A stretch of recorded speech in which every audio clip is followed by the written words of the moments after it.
Stay tuned for more after our feature.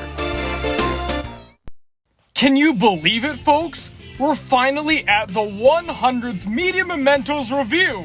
That's right. It's been a long road of 2 years or so, but we're finally here. And let me tell you, it's been a wild ride. There have been a lot of successes like Ren and Stimpy Adult Party Cartoon and the Other Father video. There have been some sleeper hits like Gary and His Demons or ITV Digital. And there's those more controversial videos like Green Eggs and Ham and Drawn Together Season 3. But through it all, you guys have remained dedicated and loyal, and I can't thank you enough. Nor can our editor, Billy HL. Isn't that right, Billy? Yeah. And you know what? Today, since it's the 100th review, we decided to make it extra special. We're gonna do a review that has been in the works since the very beginning. You see, back when it was just me, I was planning to make a video like this around, say, Whacked. Then for whatever reason I decided, you know what? May as well make this video when I'm bigger and more popular. But that date kept going further and further down the line to the point where, honestly, I kinda forgot about this video entirely. It was only recently when my memory was jogged and I remembered, hey, I really want to make this video. And so I pitched it to Billy HL, who ironically was going to pitch me something similar, and the rest was history.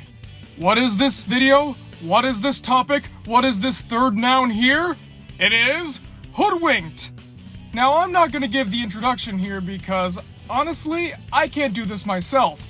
As much as I'm the front man for Media Mementos, it's not just me. I'm not the only guy. My editor and friend Billy HL does just as much work as I do, so he should get just as much credit. So here's what's happening. He's gonna talk about the first movie, and I'm gonna talk about the second one. But what are we gonna say? Well, in case you can't read the title, we're talking about how the Weinstein Company almost ruined Hoodwinked, and then later did. But enough from me. Let's hear it from Billy HL. One of my favorite types of animated films are of the independent variety. Films like Anomalisa, Persepolis, Mary and Max, and the works of Ralph Bakshi are among my personal recommendations. However, there's no other animated film that can top the fascination and inspiration of Hoodwinked. This film was directed by Corey Edwards with the help of his brother Todd Edwards and personal friend Tony Leach. Now, I personally believe the film itself is really great. Clever writing, a great twist on a familiar story, and truly lovable characters with mostly great voice acting. I'll get into the voices later. But a lot of people on YouTube have already talked about the film, but if you really want to see a good video about Hoodwinked, go check out this one by Kofi. It's 35 minutes long, but I'd say it's more than worth your time. And yes, we know, reviewer dibs do not exist. Stop typing. Beginning life in the early 2000s, Hoodwinked was an idea suggested by entrepreneur Maurice Kabar, one of the key producers of the film. Impressed with Corey Edwards' CGI short, Wobots, he enlisted him and his brother to create an animated film, putting a twist on a familiar story. Primary suggestions included Pinocchio and Cinderella, but both ideas were turned down due to them being adapted by Walt Disney. Eventually, after taking inspiration from non-linear crime dramas, the Edwards settled on a spoof of Little Red Riding Hood, reworked as a crime scene. The project was then greenlit, and with a budget of less than $8 million, production took off. There's a hefty amount of information regarding the techniques of the film's animation, despite its extremely small budget. These include taking primary influence from stop-motion movies, as well as character development heavily inspired by the Muppets and Rocky and Bullwinkle. More so the former. However, there's so much to talk about that it deserves its own separate video, and even if I were to talk about it, I would be here all day. So, let's move on. The production proved to be both stressful and rewarding, and once the film was complete, all they needed to do was distribute it. Unfortunately, Maurice Kabar ran out of money to distribute the film on his own, and as a result, the filmmakers had to shop the film around, with studios such as DreamWorks offering to release the film. Although these offers were turned down due to believing the deals were not satisfactory. Eventually, through a chance screening at the Cannes Film Festival, Hoodwinked had found its distributors. They were none other than Bob and Harvey Weinstein, who had just founded the Weinstein Company. I think you know where this is headed. Now, things were not too bad initially. In fact, all that was suggested were editing notes that Corey Edwards felt were necessary. But that's not all the Weinsteins had in mind to improve the film. This was going to be one of their first movies released under their new label, after all, and they needed all the star power they could get. Now, that would make sense, and Corey Edwards knew this. Maybe having 2, maybe 3 extra celebrities to replace some of them other voice actors would be such a bad idea, right? They went way further than just 3. For reference, there were 3 celebrities initially attached to the project: Patrick Warburton, Andy Dick, and Sally Struthers. They had been there since the beginning. They had provided a lot of their own improvisation and takes on the characters. However, when the Weinsteins came in, they added a total of 6 new celebrity voices, leading to a total of 8. Now, why didn't I say 9? Well, they actually replaced Struthers with Glenn Close. Although, to be fair, I think Glenn Close does a great job playing Granny Puckett and is one of the more seamless portrayals in the film alongside the Exhibit and Anthony Anderson. But that still doesn't change the fact that Anne Hathaway and Jim Belushi have probably the most shoehorned involvement in the film, and Chaz Palminteri is only in it for like 1 scene, so there's like no reason why they needed to include him in the first place. Just to say, hey, the Bronx Tale guy's in this. That's wacky, huh? And going back to Hathaway and Belushi, you can definitely tell in their delivery that they were not supposed to be in the feature, and I don't know if they really want to be there. Just compare them to Patrick Warburton and his just amazing portrayal of the Wolf. There's something way off in the performances of the former actors. Let me just say that. Thankfully, though, a couple of characters were spared from the recast nightmare. The singing goat, played by Benji Dorby's Gaither, was kept intact, and personal friend of Edwards, Joshua J. Green, got to keep his role as the lizard director. Although, we were pretty close to some random country singer playing the singing goat, probably Hank Williams Jr., and Albert Brooks playing the lizard director. Yes, really. Ah, man. I truly believe that it's because of these outrageous recasts to include as much star power as possible. I mean, look at that first poster. It's ridiculous that the film had garnered such a polarizing reception upon release. Due to how the Weinsteins truly wanted to oust Disney, their former collaborator, it was forced upon the filmmakers to obey the wills of the distributors, and therefore, create what could be considered as the next Shrek. In fact, there were several negative reviews of the film that basically called it a discount Shrek. Although they probably ate those words up when Happily Never After came out. And if you look into some of Corey Edwards' production notes, that's the last thing he wanted the film to be. In fact, he even contemplated countless times on whether making Hoodwinked was even a good idea to begin with, considering the intense social commentary Shrek contained, which we may or may not talk about in the near future, and the fact that it stretched the limit to what could be considered a family film. It only made sense to actively make sure that his film was not going too far with its content. This also meant axing elements of magic from the film, only featuring anthropomorphic animals and an emphasis on sweets. But that didn't stop the Weinsteins from trying, and wouldn't you know it, they somewhat won in the end. The film, as I said, garnered a very mixed reception when it was released in 2005, mostly noting its poor animation quality and over-reliance on the celebrity voices. On a much better note, there were people who saw past the animation and praised it for its clever writing and well-directed voice acting, and even got the attention of the Jim Henson Company and hired Corey Edwards for their Fraggle Rock movie, which never came to be because of Weinstein meddling. Surprise, surprise, huh? But the film also grossed well over $100 million worldwide, becoming a very noteworthy sleeper hit and has since garnered a cult following. Despite the crazy post-production and release cycle, I must say that the film's production is truly something to marvel at. It may have gotten rocky near the end, but you can sense the sheer fun and diligence everyone poured into this film, and it really shows in the final product. It's a very well-written feature that's more than worth your time, and is truly a fascinating watch if you can look past its awful, awful animation. Maybe someday I'll go more in depth about its overall production in the film itself in the near future, and until then, let's agree that this film just barely survived being a horrid Shrek knockoff like these. Okay, I'm done now. Thanks a lot, Billy. And now I'm stuck with the second and worst movie. Fan-frickin-tastic. So, a little bit of personal history with me in this film. Because I loved Hoodwinked 1, I really wanted to see this film, even though, in all honesty, I was too old for Weinstein movies back then. I knew they were trash, I knew they were never gonna amount to any expectations I put up, but I had to see it anyways, I just had to. And sure enough, I hated it. Yep, hated it from the very first moment I saw it and didn't go back to revisit it until recently, and my life has been all the better for it.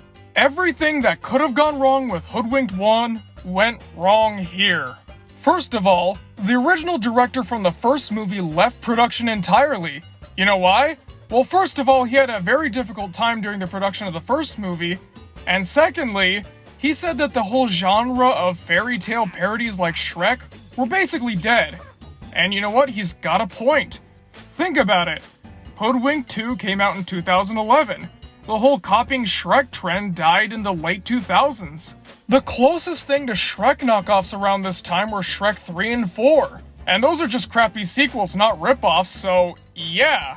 If they were gonna make a Hoodwinked sequel, they waited way too late. But why did they do that? Honestly, I have no idea. I couldn't tell you. I mean, Hoodwinked was a success, surpassing any and all expectations. You'd think that they would have put a sequel into production right away if they were gonna do it at all. And here's the thing. Personally, I don't think Hoodwinked should have a sequel. I think it's fine as is, the story ended, there's nowhere to go. But of course, because there's money to be made, because there's a story to be told, Hoodwinked got a sequel. But it wasn't gonna be successful because, again, it's way too late, but that's not the only thing that was wrong with it. You see, the Weinstein Company sucks. They can't make a single good movie. Hoodwinked doesn't count. They didn't make Hoodwinked, they only signed on at the end. And that's why it was so good. The Weinstein Company didn't get their sticky little fingerprints all over it. However, Hoodwinked 2 was gonna be their creation from beginning to end.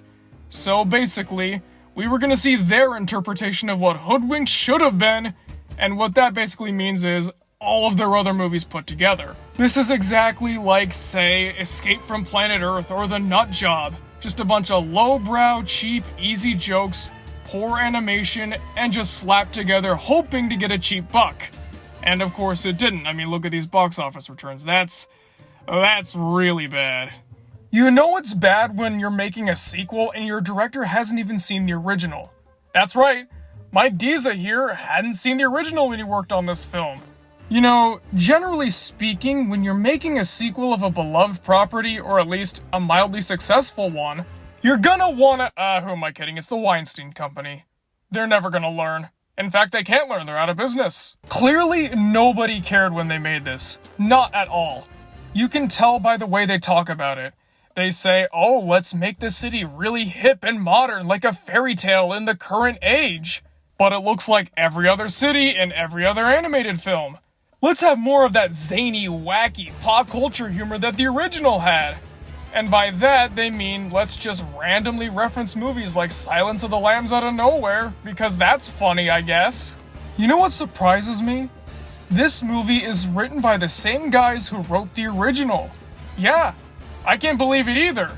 Those guys who wrote that witty dialogue from the original made this pile of garbage. And it's all because of the Weinstein Company. It has to be. I mean, they were left to their own devices in the first film, and it turned out really well. Hoodwinked 2, well, you got lines like this.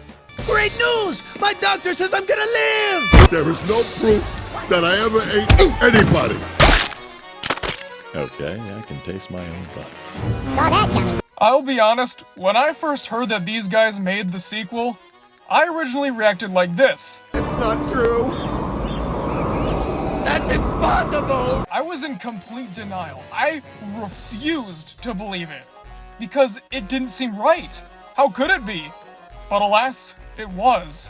That's the power of the Weinstein Company. With all their money and power, they can get the giant industrial vacuum and completely remove all talent and creativity from any minds that enter their studios. Success guaranteed or your money back. Warning, not a guarantee.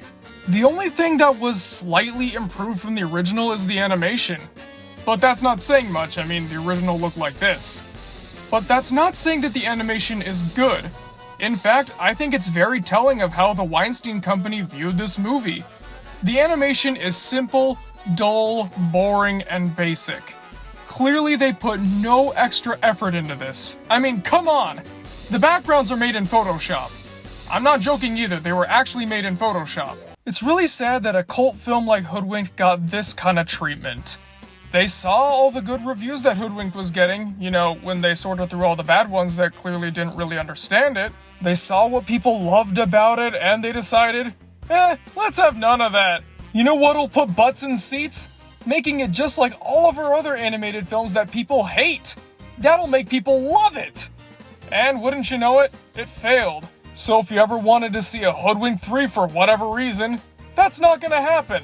Because this killed any chance there could possibly be. Oh yeah, I should probably reference that lawsuit, huh? Well, let's go over that pretty quickly. The film kept getting delayed and delayed and delayed. In fact, the Burger King toys came out way before the film did.